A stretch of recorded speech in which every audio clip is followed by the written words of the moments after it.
بسم اللہ الرحمن الرحیم۔ دیکھیں گزشتہ جو لیکچر تھے ہمارے اس کے اندر ہم نے سورہ حشر کا ترجمہ اور سورہ حشر کی فضیلت کو پڑھا۔ آگے ہمارے سامنے سورہ ہے سورہ شمس اور اس کا ترجمہ۔ تو آپ میں سے کوئی سورہ شمس کو پڑھے، پھر اس کا ترجمہ میں سمجھاؤں گا، اس کی تفسیر سمجھاؤں گا۔ جلدی سے کوئی پڑھے اس کو سورہ شمس کو۔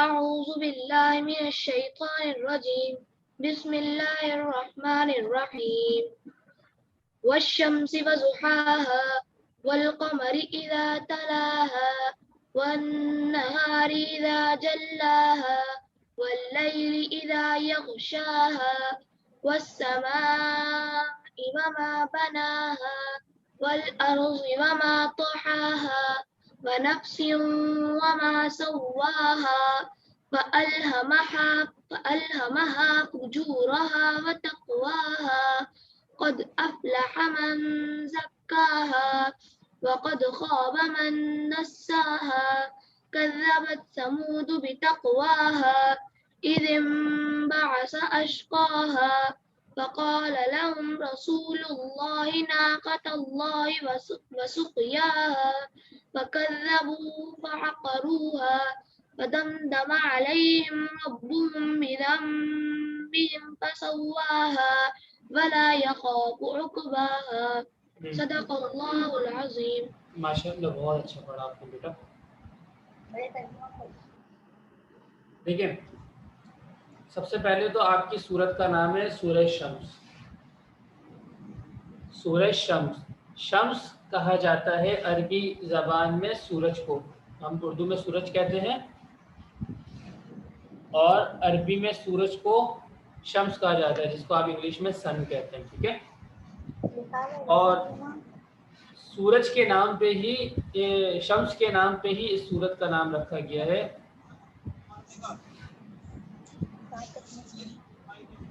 اور اس کے اندر سورت کے اندر یہ بتایا جائے گا کہ اللہ تعالیٰ نے ہر انسان کے دل میں اچھے کام کرنے اور برے کام کرنے دونوں کے جو ہیں وہ جذبات پیدا کیے ہیں، یعنی انسان چاہتا ہے بس اوقات اچھے کام کرنا بھی، اور برے انسان جو ہوتے ہیں وہ چاہتے ہیں برے کام کرنا۔ تو اللہ تعالیٰ نے دونوں طرح کے تقاضے انسان کے دل میں رکھے ہیں، لیکن انسان کا کام یہ ہے کہ وہ نیکی والے جو ارادے ہیں، نیکی والے تقاضے ہیں، ان پر عمل کرے، اور جو برائی والی باتیں ہیں، جیسے مثال کے طور پر کوئی برا کام کرنے کا دل چاہ رہا ہے تو اس سے اپنے آپ کو روکے، ٹھیک ہے۔ یعنی اللہ تعالیٰ نے دونوں اختیار دے دیے اور دونوں طرح کے معاملات دے دیے، انسان چاہے تو اچھا کام کرے اور چاہے تو برا کام کرے، لیکن پھر اس کے آگے اللہ تعالیٰ نے نیکی اور کیا کہتے ہیں برائی کا بھی وہ دار و مدار رکھ دیا، اور اس سے آگے چل کے جنت اور جہنم کا دار و مدار بھی رکھ دیا۔ یعنی اگر کوئی اچھا کام کرے گا، نیک کام کرے گا تو اس کو ثواب ملے گا اور ثواب کے نتیجے میں وہ جنت جائے گا، اور اگر کوئی برا کام کرے گا تو اسے گناہ ملے گا اور گناہ کے نتیجے میں وہ جہنم جائے گا۔ تو ہمارے لیے اللہ تعالیٰ نے تمام راستے آسان کیے ہوئے ہیں، یہ اب ہمارا کام ہے کہ ہم اچھے راستے کو چنتے ہیں یا برے راستے کو چنتے ہیں۔ تو اسی کا تو آخرت میں حساب ہوگا کہ اللہ تعالیٰ نے تو آپ کو اختیار پورا دیا تھا کہ آپ کو کیا کرنا ہے، اچھا کرنا ہے برا، تو جو اچھا کریں گے ان کے لیے اچھائی ہے آخرت میں، اور جو برا کریں گے تو ان کے لیے آخرت میں برائی ہے۔ تو آخرت میں جب حساب کتاب ہوگا تو کوئی یہ نہیں کہہ سکتا کہ یا اللہ تعالیٰ آپ نے تو مجھے اختیار دیا ہے، نہیں، اللہ تعالیٰ نے ہمیں اختیار دیا ہے اچھا برا دونوں کرنے کا۔ بات سمجھ میں آ گئی؟ اچھا، یہ بات سمجھانے کے لیے اللہ تعالیٰ نے سورج، چاند اور کیا کہتے ہیں رات کی قسمیں کھائی، جیسے یہ سورت ہے نا والشمسی وضحاها، کہ سورج اور اس کی روشنی کی قسم، چاند اور اس کی وہ ہے کیا کہتے ہیں چاند کی قسم تو کھائی، اور اس طرح دن کا کی روشنی اور رات کی، یہ مختلف جو بڑی بڑی نشانیاں اللہ تعالیٰ کی، اللہ تعالیٰ نے وہ ان چیزوں کے ذریعے سے قسم کھائی۔ اب دیکھیں اللہ تعالیٰ کو قسم کھانے کی کوئی وہ نہیں ہے، لیکن ہم لوگ جو ہیں وہ قسم والی بات کو جو سمجھتے ہیں یہ پکی بات ہے یا پختہ بات ہے، سچی بات ہے، تو اس وجہ سے ہمارے انداز کے اعتبار سے اللہ تعالیٰ نے قسمیں کھائی، جیسے یہ کہتے ہیں نا